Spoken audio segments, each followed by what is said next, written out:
이번 영상에서는 시트지를 자르는 데 필요한 재단판과 안전자 그리고 시트지를 기초적으로 재단하는 방식에 대해서 알아보도록 하겠습니다. 우선 개인적으로 사용하는 재단판에는 이렇게 장판, 좀 단단한 장판과 외부용, 이 경우나 카페트나 부직포 등 여러 개의 재단판이 있지만 보통 개인적으로는 실내에서는 장판을 주로 사용하고 있습니다.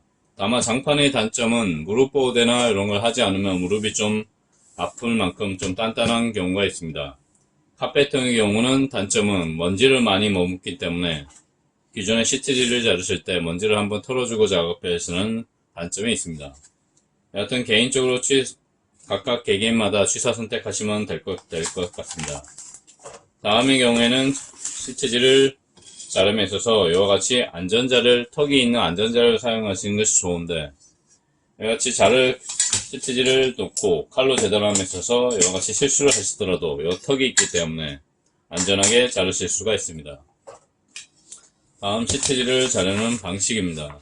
이와 같이 작은 함을 붙이는 데 있어서 왼쪽에서 오른쪽으로 자른다고 보실 경우 이런 식으로 잘라서 붙여 보신다고 볼 경우 요 이동 방향, 진행 방향과 세로 방향과 시트지가 떨어지는 방향, 말려있는 방향과 같은 방향으로 재단을 해주시는 게 좋습니다.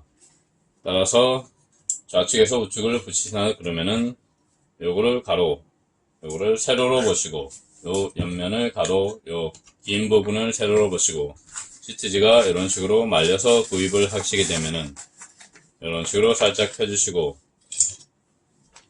우선 요 가로 부분을 폭으로 보시고 요 가로 부분을 보시고 요 길이를 세로로 보고 이런 식으로 재단을 해주십니다.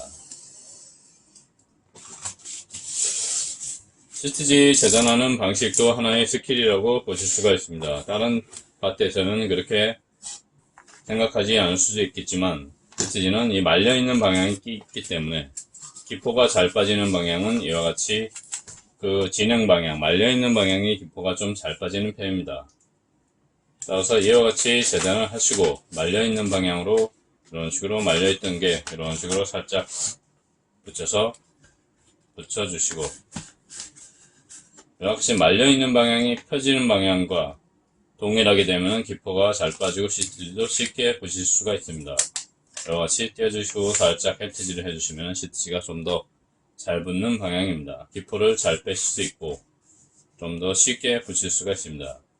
만약 다른 방향, 이와 같이 가로 방향으로 붙이시게 되면은 시트지가 이 방향으로 진행이 되기 때문에 좀 더 시트지가 미세하게 얇기 때문에 일반적으로 0.4mm 정도 얇기 때문에 약간 찌그러져 있는 경우나 그런 경우에 기포가 좀 잘 안 빠지는 경우가 종종 있습니다. 여하튼 시트지에 말려있는 방향 자체가 진행하는 방향으로 잘라주시는 게 일반적으로 기포를 빼거나 시트지를 붙이는데 쉬운 방식이라고 보시면 됩니다.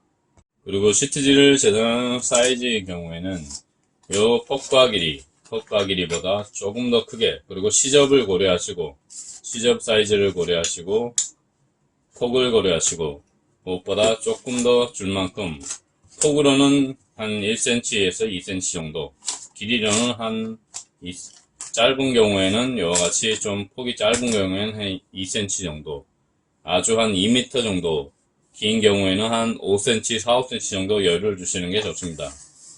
왜냐하면 목자구입이 된 구조물의 경우에는 우리가 보는 시각적으로 보는, 일반적으로 보는 것과는 달리 짧은 경우에는 직각으로 볼 수 있지만 일자가 아닌 경우가 대부분입니다. 상가나 여타 아파트의 경우에도 바닥면 자체가 수평이 아닌 경우가 많기 때문에 여하튼 양쪽 폭과 길이는 여유를 좀 더 두는 것이 좋습니다. 폭은 보통 2cm, 길이는 보통 5cm 정도 여유를 주는 것이 좋습니다. 보통 2m 기준으로 그런 식으로 주는 편입니다. 다만 이와 같이 작은 사이즈의 경우에는 폭을 한 1cm, 2cm 정도만 여유를 주셔도 충분하다고 봅니다. 필름이 사이즈가 클 경우에는 컨트롤이 힘드므로 이와 같이 잘라내는 낭비되는 부분도 많고, 그렇기 때문에 사이즈를 적당하게 자르셔서 붙여주시는 게 좋습니다. 다만 케이스 바이 케이스로 이 안쪽 면을 붙이는 경우에는 최소한의 폭을 주시는 게 좋습니다. 좁은 면의 경우에는 필름이 넓으면 양쪽 면에 달라붙기 때문에 요 좁은 면을 안쪽부터 붙인다는 생각의 경우에는 좀 더 작게 재단을 해주시는 게 좋습니다. 그리고 시트지를 재단함에 있어서 힘을 좋아하는 정도는 시트지 자체가 0.4mm 두께로 얇고 후지를 뒷면에 있는 이면지를 합쳐봤자 1mm 안팎이기 때문에 가장 최소한의 힘으로 잘라주시는 게 좋습니다. 얕은 카페트나 바닥에 대놓고 사용하는 이물질이 물질 자체가 카페트나 장판이나 부직포 등등 여러가지 나무판 등 여러가지 자재가 있을 수도 있지만 힘을 줘서 자르게 되면은 시트지와 함께 밑바닥도 같이 잘리는 바 자주 많이 사용하실 수 없게 됩니다. 따라서 이와 같이 칼날이 잘 드는 경우, 가장 잘 드는 경우를 만들고 이와 같이 칼날을 이물질이 묻어 있는 경우 한번 부러뜨려 주시고 이런 식으로 칼선을 따라서 장갑 낀 손으로 부러뜨리면 잘 부러지는 편입니다. 이와 같이 안전자를 바닥에 밀착을 하시고 이와 같이 살짝 최소한의 힘으로 살짝 구워주시면은 힘을 어느 정도 주시면은 이런 식으로 잘 잘려 나가는 편입니다. 재단의 힘이 정도는 개인적으로 개개인이 힘을 주는 경우를 어느 정도 줄지는 몇 번 정도 연습해 보시면 알 수 있으시리라 생각됩니다. 다만 큰 힘을 주실 필요는 없고 요령은 칼날을 가장 잘 드는 상태를 만들어 놓으시고 칼날을 한 4칸 이상 3칸 정도는 최소한 빼주시고 그 상태에서 이런 식으로 힘을 주시면서 그어주시는 게 좀 더 쉽게 재단하는 방식입니다. 재단의 경우도 많은 양을 하게 되면 힘들기 때문에 좀 더 요령 있고 좀 더 편하게 재단하는 방식을 알아야 합니다.